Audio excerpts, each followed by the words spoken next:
Estamos iniciando nuestra charla por parte del Instituto INDEN. Hoy vamos a hablar de suplementos dietéticos usados para la salud y el rendimiento. Muchos nutriólogos en México conocemos gran parte de la investigación de los suplementos, pero la realidad es que cuando nuestro conocimiento está limitado a las características que los protocolos de investigación pudieran usar.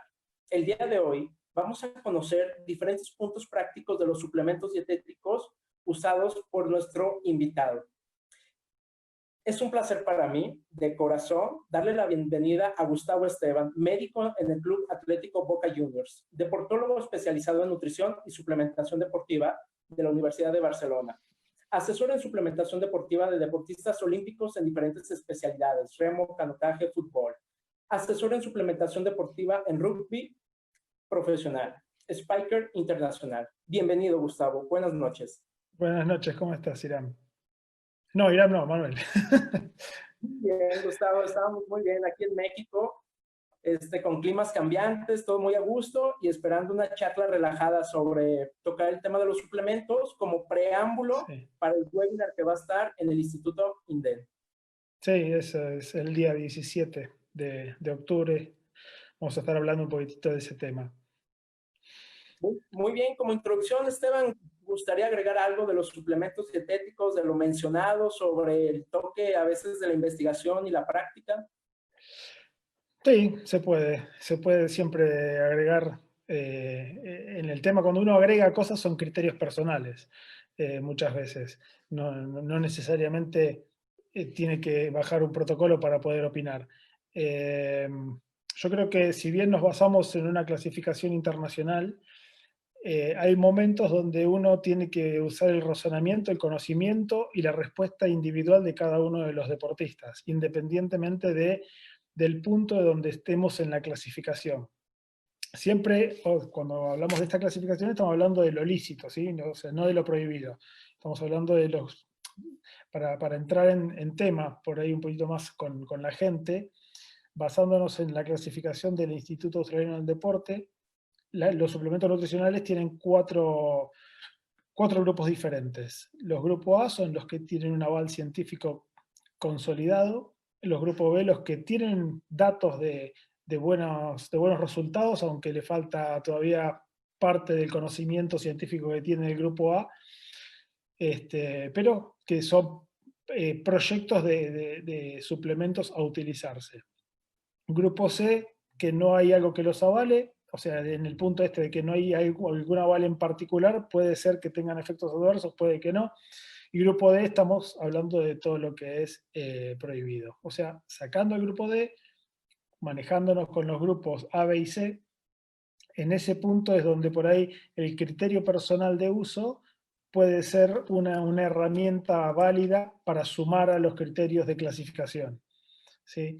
Y en este punto es, por ejemplo, si un deportista, hoy sabemos, por ejemplo, que el colágeno le falta mucho trabajo de investigación como para ver si sirve, pero un deportista te dice, sí, a mí me sirvió porque me siento mejor en esto, en esto, en esto, el razonamiento tiene que llevar al uso o no en ese contexto. Entonces, eso es un poco lo que uno puede agregar en este punto.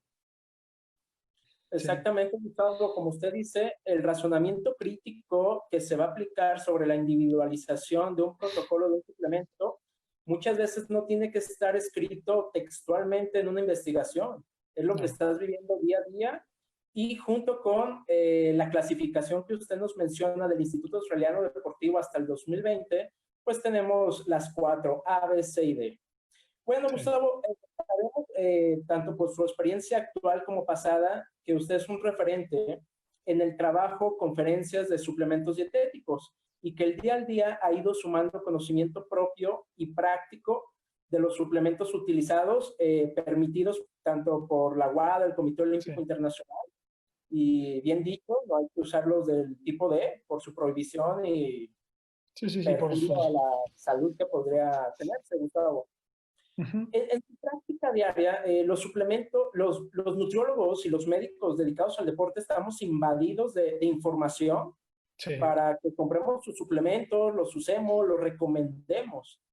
Y como bien dicho, ya hay una clasificación con sustento, pero a usted, Gustavo, ¿qué nos podría contar de qué suplementos le han gustado en su función de los que ha encontrado el grupo A, el grupo C, en la práctica? ¿Qué le ha gustado? Y no solo en el rendimiento de la salud, también en el rendimiento, sino también en la salud, Gustavo.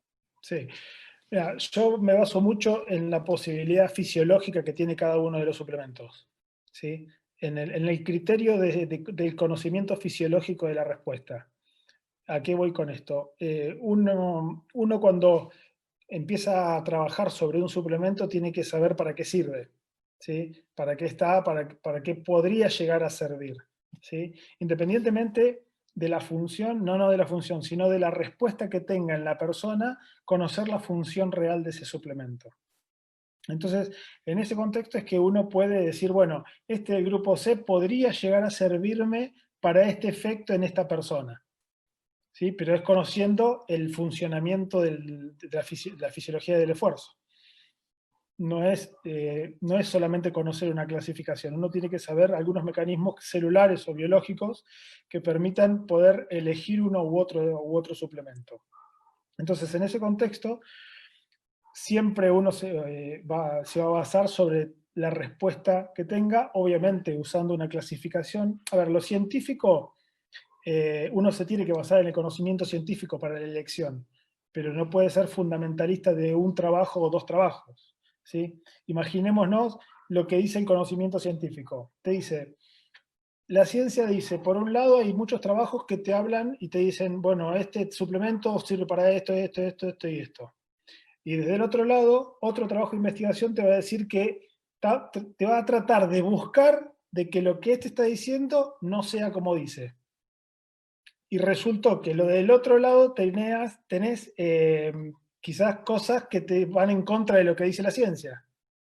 Entonces, en ese punto, en el medio, es donde uno tiene que saber elegir de acuerdo al conocimiento y los posibles efectos del suplemento. Estoy de, Entonces, sí, estoy de acuerdo, Gustavo. Disculpen la interrupción, pero sí. parte de lo que usted dice, no sé si pudiéramos agregar el analizar correctamente cómo fue el protocolo de investigación, más la Sí. suma de lo que tú ves en el uso diario. No sé usted qué me diría. Sí, a ver, uno en lo que son los trabajos de investigación, lo que busca son los metaanálisis que tenés, la investigación de los trabajos, que realmente tienen un criterio lógico de evaluación.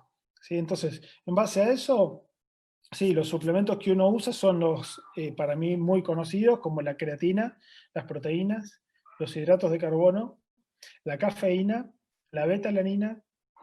Los aminoácidos ramificados tienen un uso, aunque se está limitando el uso, pero tienen un uso muy particular. El HMB tiene un uso, está limitado todavía, pero tiene un uso. La glutamina es un aminoácido que, si bien dentro de la clasificación está mostrando muy buenos resultados, todavía no está afectando, sus resultados no están poniéndola dentro del grupo A, ¿sí? Pero en la salud sí estarían dentro de un grupo A, porque se vio muchos efectos beneficiosos en personas con problemas gastrointestinales o síndromes de mala absorción o con trastornos del sistema inmunológico o esos criterios que van solamente desde la salud sin tocar el rendimiento deportivo, pero que cuando uno aplica el rendimiento deportivo y el conocimiento de la fisiología es un suplemento que para mí es muy viable de uso. Y después hay otros suplementos que ya no están en esta clasificación que entrarían dentro de la posibilidad, como la quercetina, como la coenzima Q, algunos antioxidantes. Son todos suplementos que faltan trabajos de investigación, pero no quiere decir que esa falta de trabajo de investigación limite su uso, sino que lo que hace es que ponga al profesional en la correcta elección de ese suplemento, no en el no uso. Yo apoyo el tono en el que menciona Gustavo los suplementos, en sobre que hay algunos como los ramificados, la glutamina, el HMB y los antioxidantes que tienen un uso específico en un momento específico y que no hay que descartarlos. Hay que saber simplemente a qué personas deben de ir dirigidos, a qué dosis y con qué metodología usarlos. Y a veces los nutriólogos, por lo menos aquí en México, somos muy tajantes. Le comento, a veces si no vemos el suplemento en la clasificación A, lo descartamos al 100% y decimos que no lo debes de tomar y que estás tirando el dinero. Pero nos falta saber o conocer el pasado que el Instituto Australiano mueve del A al B, del B al A, y de hecho el glicerol antes estaba prohibido y ya lo permite en el grupo A. Entonces, bueno, a ver, dígame. El bicarbonato es uno que está en el grupo A, pero si vos das mucho bicarbonato tenés problemas gastrointestinales. Entonces, ¿cuándo usarlo? ¿Cuándo no usarlo? Ese es un criterio personal. Y una forma de uso y una metodología de uso y un momento de uso. Otro ejemplo puede ser la cafeína. La cafeína es un suplemento que es muy buen suplemento, correctamente utilizado. Es un suplemento que es dosis dependiente. ¿Qué significa que es dosis dependiente? Que depende de la dosis el efecto que vaya a tener. ¿Sí? No es un suplemento que actúa por acumulación o por depósito, como es la creatina, como es la betalanina. ¿Sí? Entonces, eso significa que yo tomo la cafeína y el efecto lo voy a tener en un determinado tiempo por un lapso determinado. ¿Sí? Ahora, ese suplemento, por las características químicas que tiene el suplemento, puede generar un grado de tolerancia y ese grado de tolerancia llevarme a tener efectos adversos porque la tolerancia lo que nos está explicando es que cada vez necesito más cantidad del mismo suplemento para tener una misma respuesta. Entonces, la cafeína es un suplemento que hay que saber administrarlo en un momento determinado, no todos los días la misma cantidad, porque después llega un momento donde no voy a tener el mismo efecto y llega un momento donde tengo que aumentar la dosis y por ahí tengo efectos adversos. Entonces, en ese contexto es que uno tiene que manejar el suplemento y no solamente es proteína después de entrenar como uno escucha habitualmente, ¿no? Muy bien, Gustavo. Pues déjeme agregar algún cuestionamiento, algún Sí. análisis, ya que está tocando la cafeína. Es un ergogénico de la clasificación A del instituto que me fascina a mí. Yo lo consumo, le diría que consumo 300 miligramos 30 minutos antes de mis entrenos, Gustavo, como mucha gente en promedio, ya sabemos de 3 a 6 miligramos por kilogramo, se puede comenzar desde uno para ver cómo nos cae, como usted dice, es dependiendo de las cuestiones fisiológicas. Gustavo, ¿qué experiencia ha tenido usted con la cafeína? ¿Alguna experiencia negativa durante o antes por la recomendación que puede existir, claro, gastrointestinal o nerviosa? Sí, mira, en ese contexto me parece importante también este punto. Eh, Porque uno como lector de suplementos tiene que conocer el pasado de la persona. ¿Sí? No podemos, porque son de venta libre, no podemos decir que le va a hacer bien a cualquier persona.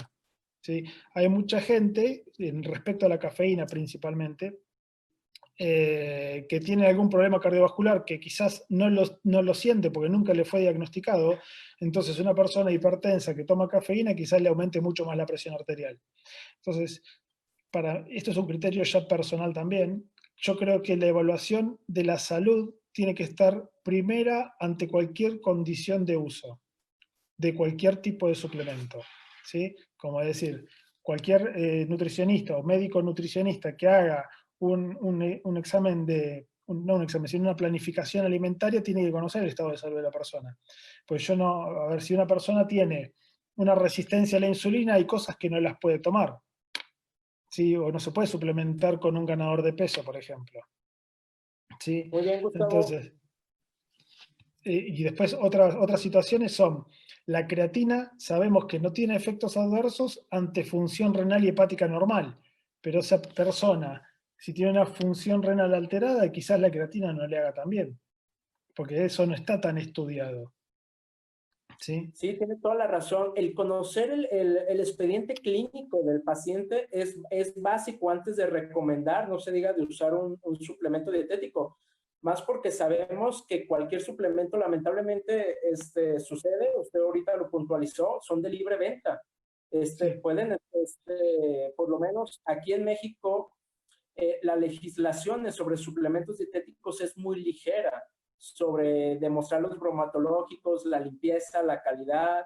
contenido real de un suplemento dietético, por lo cual, si el paciente ya tiene alguna alteración clínica y sumamos un estrés fisiológico, podemos desencadenar un estadio peligroso hacia la salud. En este estado, la cafeína, la creatina, Sí, excesos de gramajes de proteína al día, ya que muchas personas están tomando 30, 40 gramos de producto o alimento cada 3 o 4 horas. Y como claro. dice, pudieran tener una condición que no conocen. Claro, es muy probable eso, claro. Después hay otra condición en la creatina en particular, por ejemplo, que esto es una casuística personal. Por ejemplo, pacientes con HIV que toman antirretrovirales, el uso de creatina aumenta enzimas hepáticas. Entonces, hay que conocer a la persona, ¿sí? No, no sabía, Hay no que, tenía ese detalle. que por eso ahí empieza a haber con tanto uso interacciones medicamentosas. Entonces, en ese contexto es que tiene que ser un trabajo conjunto entre el médico, el nutricionista, el entrenador, el deportista. Todos tienen que trabajar en conjunto, entonces en ese contexto se va a cuidar mucho mejor la salud de la persona que simplemente yendo a comprar algo porque dicen que hace bien. Muy bien dicho, Gustavo. Por ahí muchos vemos muy de manera natural o simpática, sin peligro el uso de creatina, cafeína, y ya nos dio 2 tips de que hay que tener cuidado. Claro. Muchas veces lo menciona uno, pero uno mismo a veces no sigue sus propias indicaciones. Hablando de creatina y cafeína que hemos tocado en estos minutos, Gustavo, ¿usted Ujú. cómo ha tocado? Porque eso se pregunta en el ambiente del área de ciencias deportivas. ¿Alguna vez le ha tocado hacer o leer protocolos, o tal vez en la práctica, de la suma de creatina y cafeína en conjunto? Sí, uno lo arma directamente, depende de la persona. Eh, pero sí, no habría ningún efecto adverso en el uso conjunto. Muy bien. Este, ¿Va a agregar algo, Gustavo? no, no, no, no. La creatina, Gustavo, sabemos que tiene beneficios ergogénicos en deportes de resistencia al tiempo, fuerza, y diferentes beneficios a la salud en etapas de la vida. Sí. Jóvenes, adultos, adulto mayor. ¿Qué protocolos le han gustado o ha seguido usted en su experiencia deportiva, ya sea pasado o actual, con la creatina, Gustavo? Un suplemento encontrado en cualquier lado. Sí, la creatina, la verdad que fue hoy por hoy, creo que es uno de los mejores suplementos que hay, desde el punto de vista ergogénico. Eh, y fíjate que es uno de los más antiguos también. Nació la creatina, se descubrió en 1832, 1920 por ahí empezaron a detectar efectos ergogénicos. En los 90 la mataron, pensaban que todos los desgarros, todos los calambres, todo era culpa de la creatina.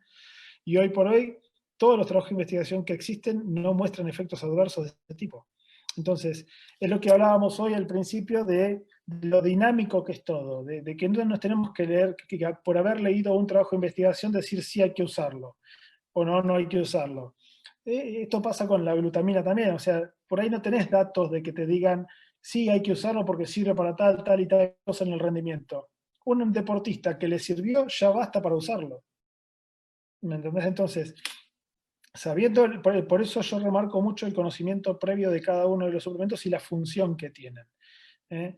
En base a eso, los protocolos, volviendo a la pregunta, basado en la creatina, hay dos tipos de protocolos, uno con carga y otro sin carga. ¿Sí?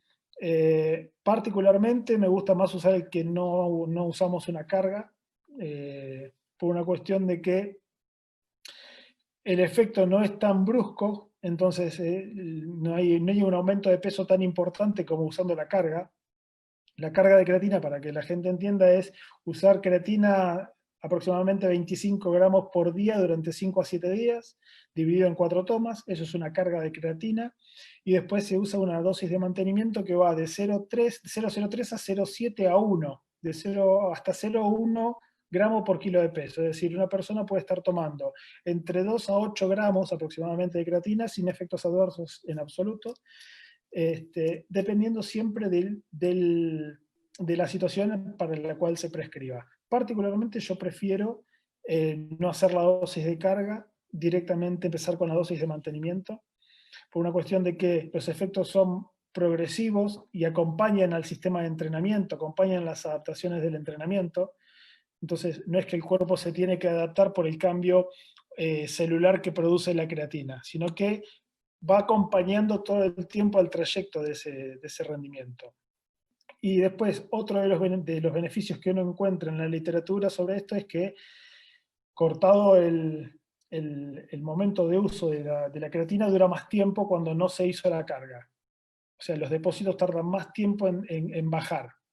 Entonces se mantiene mucho más tiempo toda la creatina en tejido muscular. Muy buena información, Gustavo.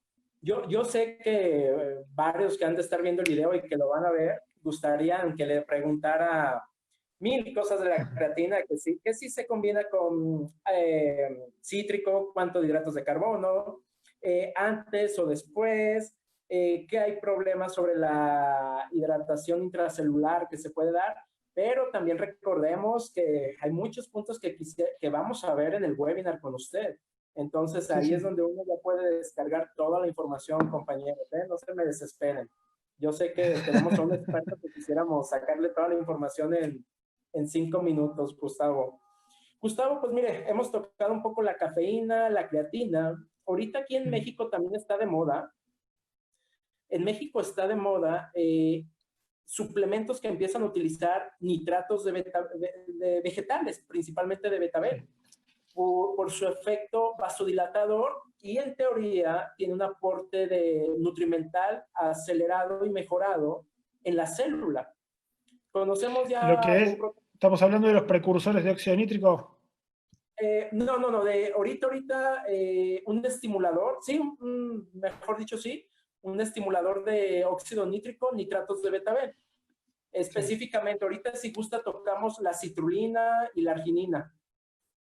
Sí. Del nitrato de betabel, algo muy nuevo. ¿Qué ha visto, Gustavo? ¿Lo ha usado? Ese suplemento se usa mucho, o sea, lo usan mucho los que tienen conducta de usarlo. Porque es un jugo, acá en la Argentina, un jugo de remolacha. ¿Sí? No, eso depende mucho de la palatabilidad del suplemento, del jugo en realidad. Hay gente, un vegano lo toma sin problema, pero una persona que es omnívora quizás no le guste tanto. Entonces, sí tiene efectos comprobados desde los nitritos, de la producción de nitritos, que generaría a partir de los nitritos, sería un precursor más de óxido nítrico. Pero desde el punto de vista práctico, hay que ver a qué persona se le da y en qué momento. Por ejemplo, en un deporte acíclico es poco práctico. Sí, es mucho más práctico tomar una arginina, una citrulina, en vez de un jugo de remolacha. Porque otra cosa que tienen los suplementos, que por ahí hay que entenderlo de otra manera, que muchas veces la cantidad de comida que hay que comer para generar la concentración del suplemento que tenga la disponibilidad para el uso es muchísima. Entonces, por ahí un jugo no cubre la demanda de óxido nítrico corporal que te podría cubrir si una citrulina o una arginina. Entonces, ¿cuánto tengo que tomar yo antes para poder tener ese efecto? Entonces hay un montón de cuestiones en el medio. Ahí, en el libro que estoy escribiendo yo, el subtítulo es Cuando la comida no alcanza. O sea, hay muchas veces donde vos, por lo que uno escucha habitualmente sin ánimo de criticar a nadie, es que hay como una corriente en donde se dice que solamente la comida alcanza para todo. ¿Sí? Sí, y la realidad es que no. En el rendimiento deportivo no es así. En el rendimiento deportivo la comida sola no alcanza. Imagínate vos que está demostrado, muchos trabajos de investigación muestran que el uso de suplementos en general, no uno en particular, puede aumentar entre un 3 a un 5% el rendimiento en general del deportista. Que aumente el 1% el rendimiento de un deportista es un récord olímpico, un récord mundial. Entonces, en ese punto ya la comida no alcanza. Entonces, ese es el punto donde uno tiene que aprender a ver qué sirve, qué no sirve, dónde me manejo, dónde no. Yo soy un entusiasta de los suplementos dietéticos desde que tengo 17 años, Esteban. Yo entiendo su postura, de hecho me fascina en defender que hay momentos muy específicos y sustancias muy específicas que es más fácil suplementar Sí, que tomar el alimento. Uno de ellos es la creatina. ¿Cuánta carne tendríamos que consumir para no, un los montón. 5 o 7 gramos de creatina diario? En la cafeína tendrían que ser 14, 15 gramos de café que te Sí, supieran muy fuertes. Y hablando de los nitratos de betabel, se necesita medio litro de jugo de betabel 3 horas antes y el sabor es muy fuerte. a eso voy yo. En suplemento en polvo Exactamente. tendrían que ser 15 gramos, porque el nitrato viene al 3% del polvo de betabel. Es muy Claro. fuerte para consumirlo. Lo mismo hoy por hoy un probiótico. Un probiótico. ¿Cuánto yogur tenés que comer para tener una dosis de probiótica útil? ¿Entendés? ¿No? O sea, ¿Cuánto, Gustavo? Dígame. es mucho. No, no, no, es que tampoco está medido el rango. No está medido el rango porque la flora intestinal depende de cada persona. Entonces, no hay una medición de decir, bueno, acá tenés que ir con esta dosis que está bien, tienes que tomarte 15 yogur. No, es más o menos, en este contexto que todavía no está tan estudiado, pero se sabe que sirve para muchas cosas, no hay una dosis que vos decís, bueno, esto sirve. Volviendo al por qué a veces sí un suplemento, en otro suplemento que también es bastante nuevo para América, se usaba mucho en otros lados, en Canadá, en el norte de América, por ahí ya se usaba desde hace mucho más tiempo, que es el HMB. El HMB, la dosis estudiada que sirve para lo que se la prescribe, se necesitan 3 gramos día aproximadamente. Esos son los estudios, es lo que hablan los estudios. Para tener 3 gramos diarios tenemos que comer, y si hablamos de proteínas, que no es 600 gramos de carne, son 600 gramos de proteína, que nos van a dar 60 gramos de leucina para generar 3 gramos de HMB. No, ¿Me imposible entendés? con Entonces, el alimento. la comida no alcanza ahí. ¿Me entendés? Entonces hay un contexto grande en todo lo que es el entender bien al suplemento. Muy bien, Gustavo. Bueno, hace rato, retomando unos minutos atrás, hablamos o mencionó la frase de los precursores de óxido nítrico. Sí. ¿Cómo le ha ido en la práctica con la arginina, la citrulina, su uso, sus protocolos, Gustavo? ¿Qué ha visto usted? ¿Beneficios? Sí, sí, absolutamente los beneficios. Nosotros, a ver, yo hoy por hoy lo propongo como uso corriente a la citrulina o la arginina. ¿Sí? Mejor quizás la citrulina, porque la arginina, como es parte de la creatina, se deriva bastante en la síntesis de creatina. ¿Sí? Aparte, o sea, en el metabolismo de la arginina, cuando se absorbe, tiene una eliminación por vía intestinal, tiene un secuestro esplácnico, es decir, el vaso toma bastante de la que hay en el sistema digestivo y después se reparte esa arginina porque va a sintetizar creatina en el sistema nervioso central, a nivel testicular, a nivel renal y una parte a nivel hepática para la producción de creatina. Y después el resto sí, como funcional para la síntesis de óxido nítrico, como precursora de óxido nítrico. La citrulina, en cambio, lo que hace es evita todos esos pasos porque no entra en la síntesis ni pasa no va al sistema nervioso central, no tiene el secuestro esplácnico. Entonces la citrulina lo que hace es, en combinación a veces con la arginina, lo que hace es aumentar la disponibilidad de arginina para la producción de óxido nítrico. Entonces, yo creo que no es, ahí la mezcla de los dos suplementos sería buena para potenciar el efecto de la arginina en realidad. La arginina, aparte de eso, es precursora de la hormona de crecimiento, entonces también es bueno tenerla. Sí, por eso digo que en ese punto es es bueno mezclar los dos. Y después, para mi criterio, por lo que uno lee, sobre todo en los mecanismos que tiene el músculo para la recuperación o para el aumento del tamaño muscular, para los mecanismos de hipertrofia muscular, la arginina, vale, el óxido nítrico en sí, cuando hay una tensión mecánica a nivel muscular, ¿sí? la célula satélite es uno de los mecanismos que tiene el músculo para recuperarse y para aumentar el volumen, ¿sí? Eso está estudiado. Entonces, lo que pasa desde el punto de vista celular ahí es que cuando hay un estímulo, sea traumático o sea por estiramiento, por tensión mecánica, o lo que fuera, se produce como un sillazamiento, ese es como un roce, ¿sí? De las miofibrillas, y en ese roce entra el óxido nítrico y despega la célula satélite. Genera el estímulo para que la célula satélite empiece a migrar, ¿sí? Entonces, el óxido nítrico o los precursores de óxido nítrico son buenos en todos los deportes como para, por si existiera una lesión, ya está estimulado el proceso de recuperación muscular. O mismo como parte de una recuperación, cuando ya tenemos disponibilidad de eso para el posterior, junto con la cantidad de proteínas o de todas las cosas que uno da para la recuperación, ya tengo estimulado el ciclo de la recuperación muscular. Entonces a mí me gusta antes de los entrenamientos ya tener una dosis de arginina y citrulina puesta en los entrenamientos y en las competencias. Excelente información, Gustavo, en serio, más de lo que esperaba en esta pregunta, muy, muy agradecido del aprendizaje que nos acaba de regalar. Gustavo, uno de los suplementos tal, junto con la creatina, yo creo que más usados y vendidos en el mundo son las proteínas. Sí. Principalmente, vamos a ser sinceros, yo creo que el suero de leche. Uh-huh. Ya sabemos que hay diferentes rangos de concentraciones proteicas, 80, 90%. Digamos, teniendo a la mano un aislado de suero de leche al 90%, un buen gramaje, buena calidad. ¿Qué recomendaciones, qué puntos de vista da sobre el uso de suero de leche, en qué deportes? ¿Qué opina, Gustavo?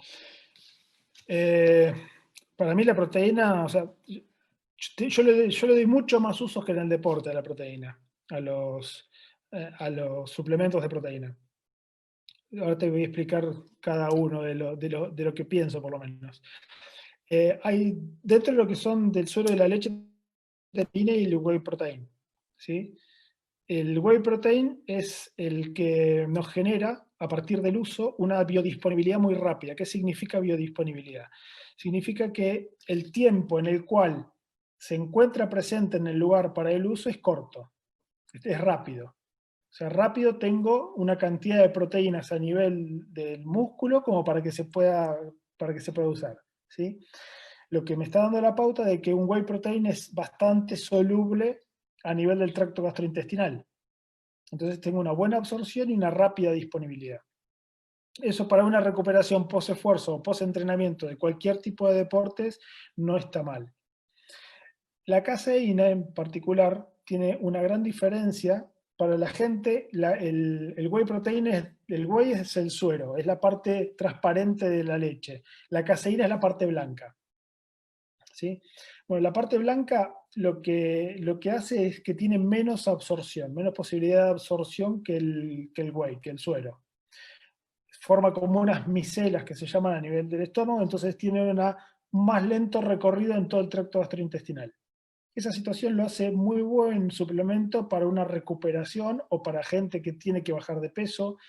La caseína a veces se puede usar como un reemplazo de una comida, ¿sí? Por ejemplo, yo lo uso mucho en deportistas que tienen que mantener un peso o bajar de peso, ¿sí? Por ejemplo, un boxeador. Un boxeador que necesita bajar de peso, ¿sí? Pero que no puedes hacerle una dieta desde el punto de vista proteico. Entonces vos a un boxeador que está en ese contexto, que necesita mantener un peso, se le genera saciedad con una muy buena ensalada, una fuente de vegetales importante, cosa que no sumas tantas calorías, y las proteínas las das directamente desde un suplemento. Entonces ahí controlas la ingesta de grasa, controlas mucho la cantidad de calorías, controlas mucho todo ese contexto, incluso hasta la necesidad de lo dulce que tienen todos los deportistas a la noche, o todas las personas en realidad, me incluyo. O sea, muchos a la noche necesitan algo dulce. Entonces, una proteína a la noche, hay veces que te cubre hasta la necesidad de lo dulce, ¿sí? Entonces, en ese contexto yo lo uso particularmente. Y después, para mí esto no es menor, lo que te voy a comentar ahora, que para mí el uso de los suplementos tiene que ser muy importante en personas mayores, ¿sí? Una persona mayor, estamos hablando eh, de personas, ponerle de 50 años para arriba, ¿sí? Donde ya hay cierta intolerancia a la digestión de proteínas, donde hay veces que la masticación se dificulta, todo ese contexto genera una dificultad para el acceso a las proteínas, ¿sí? Porque la va dejando de lado por ese contexto. Muy, Entonces, en esas personas, el suplemento de proteína, cualquiera, a mí me está asegurando la cantidad de proteínas que necesite una persona a día y con eso estoy por lo menos evitando de que pierda masa muscular, que es lo que pasa en personas de más de 50 y 40 años. muy Entonces, bien, Gustavo. esos Ujú. contextos son donde uso yo mucho las proteínas. Ok, Gustavo, sí, entonces ahí podemos rescatar dos ideas principales para las personas que nos están escuchando.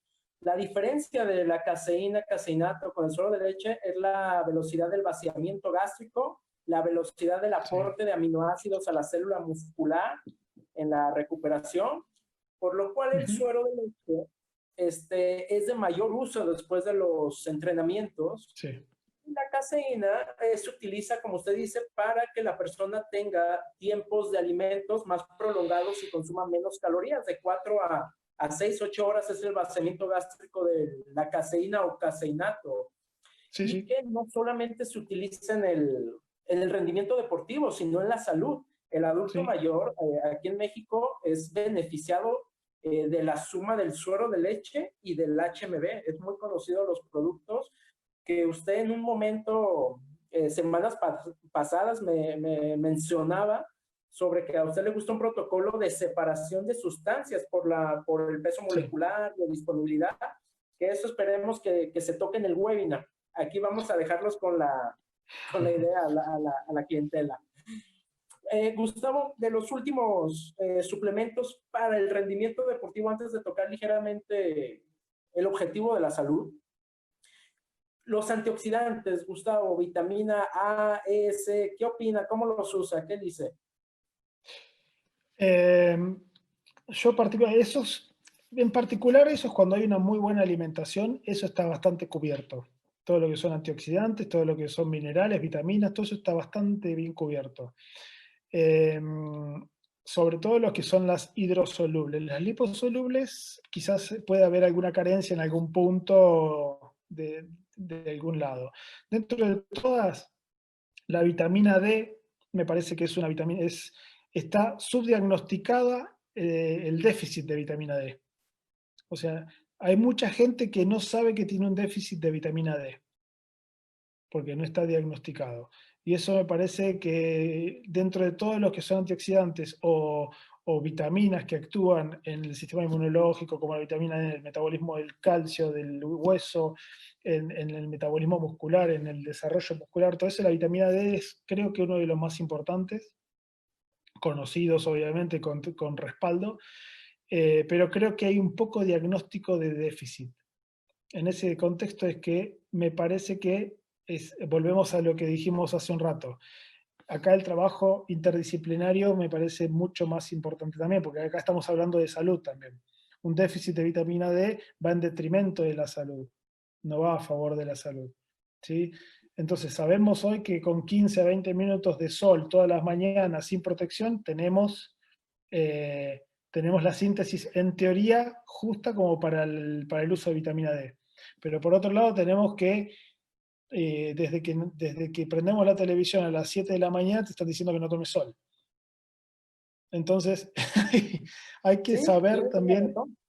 ese punto, es decir, saber buscar el equilibrio en las cosas, no es una cosa u otra, no es no comer esto y no comer aquello, o no tomar esto y no tomar aquello. Es para una persona determinada una cosa determinada, en un momento dado, no es que es todo porque sí en una bolsa. Así que es lo que uno ve, que ese es el problema. Pero después sí, los suplementos hoy por hoy, yo en particular prefiero, desde el punto de vista antioxidante, prefiero, por ejemplo, la glutamina es un aminoácido que es uno de los principales precursores del glutatión, que es el principal antioxidante del cuerpo. Entonces yo prefiero dar glutamina en ese contexto y no un antioxidante. Bien, Gustavo, pues con esa introducción que acaba de mencionar de la glutamina, sabemos que la glutamina es un aminoácido, comida preferente del enterocito en el intestino, estimulador del Sí, sistema inmunológico, y como usted dice, un precursor del antioxidante glutatión, que a nivel hepático también es importantísimo.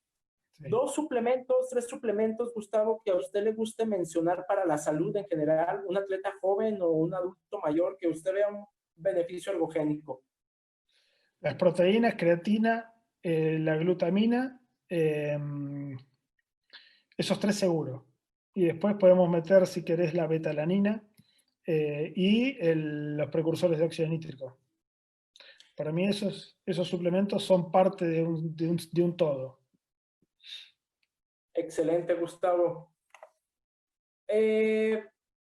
Quisiera preguntarle sobre, ahorita que lo mencionó, y es un tema muy usado aquí en México, perdón por regresar al tema del rendimiento No, no. deportivo, la betalanina, Gustavo, Sí. ¿cómo le va con la crisis de la comezón por la histamina liberada a nivel dérmico?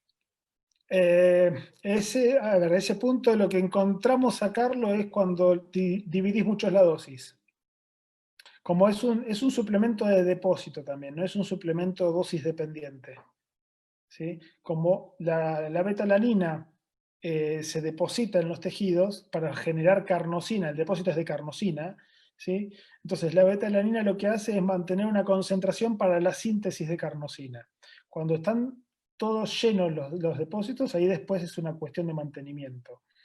Ahora, si yo doy sistemáticamente 1 gramo o 1,1 gramos de betalanina, 3 veces en el día, estoy generando que los depósitos empiecen a aumentar sin generar tanto efecto adverso. El problema ahí, el efecto adverso sí es dosis dependiente, ¿sí? Entonces, en ese contexto hay que tratar de disminuir la dosis y aumentar la frecuencia de uso. Y después, por otro lado, yo siempre digo que todos los suplementos no se pueden cambiar de un momento para otro, hay que probarlos antes de algo. Por ejemplo, un deportista que dice de consumir una betalanina, está bien, y porque le dijeron que sirve y tiene una carrera en 2 fines de semana. Bueno, no lo tome. Que no lo tome porque se tiene que adaptar, tiene que entender qué va a pasar, tiene que soportarlo y tiene que entender que no es un efecto adverso. Entonces, los suplementos no son para probar las cosas, son para mejorar las funciones. Entonces, dentro de lo que es el mejoramiento de las funciones, tiene que estar adaptado al entrenamiento. Muy ¿Sí? bien, Y en Gustavo. ese contexto, sí. Pues cerrando, cerca de cerrar la plática, una pregunta de un servidor, y creo que muchas personas que lleguen a ver este en vivo podría interesarles es, ¿cómo cuida un experto como usted a deportistas internacionales de los posibles dopaje, sustancias peligrosas que pudieran haber en los suplementos dietéticos? Sí. Primero, bueno, hoy por hoy no hay muchos lugares donde tengamos un sello donde el estudio te asegure de que el suplemento sea libre de doping. ¿Sí? O sea, quizás sean uno o dos lugares que lo pueden llegar a dar, o 2 o 3 marcas de suplemento que lo pueden llegar a tener. En ese contexto, lo que uno siempre recomienda es que el deportista, cuando empiece a usar un suplemento, tenga de la misma partida que está consumiendo 2. ¿Sí? O sea, un suplemento se genera por partidas. ¿Sí? Cuando A una ver, partida es, yo estoy haciendo proteínas. Bueno, de las proteínas se hacen 5.000 tachos de esa partida. Entonces, lo que uno busca en ese contexto es, primero, que tenga 2 de esa partida, uno que lo consuma y el otro que no lo abra, por una ok. cuestión lógica, porque si esa persona dice que el doping le dio por el suplemento que está tomando, si yo no encuentro la misma partida, el doping es positivo. Oh, muy buena técnica, ¿eh? No la había escuchado ni protocolizado. Entonces, en este contexto, en los países donde se consume lo nacional es muy importante. porque es más fácil conseguir una partida. O sea, acá, por ejemplo, acá en la Argentina te dicen, no, sí, BCN es buenísimo, o otro es buenísimo. Está bien, bueno, pero vos tenés vos tenés controles de doping. Te trajiste uno solo. Si te da positivo, ¿qué haces? ¿Qué tacho abren? ¿Cómo conseguís la muestra cerrada para ver si fue eso o no? O sea, vos en No, ese contexto, ya yo me lo está. guardo. El doping va a ser positivo. Eso por un lado. Eso es una recomendación habitual. Y después lo que uno busca es enseñarle al deportista que elija una marca creíble, que elija una marca que no sea por el marketing solamente, que sea por la calidad de productos. Que es decir, que no siempre es el más barato, ¿sí? Y no siempre es el más caro tampoco, porque muchas veces el marketing hace que uno sea más caro y sea realmente malo. Eh, pero sí es importante que se tenga en cuenta que esté hecho por un laboratorio, cosa de que no se contamine, que esté industrializado, que no sea una situación rellenada en casa porque compré 2 kilos de proteína sola y después le pongo cafeína, que esas cosas no, porque esas cosas se pueden contaminar muy fácil. Y después Correcto. que todo el tiempo sepan lo que están tomando y el deportista lo que tiene que entender es que él es el único responsable de un doping positivo. Entonces, uno cuando genera una situación de explicar el uso de un suplemento, pone las pautas y pone los límites. ¿Sí? Entonces, en los límites, cuando está escrito el límite, todo lo que esté por afuera de ese límite puede ser perjudicial para el mismo deportista. Correcto, Gustavo. Sí, exactamente. El deportista es responsable de todo lo que entra a su cuerpo. A nivel de suplementos, nos impactan los colores, las marcas, los promocionales, el monito musculoso. Sí, Atrás de los gráficos aparece 400 veces más síntesis proteica muscular y el adolescente o deportista se dejan llevar.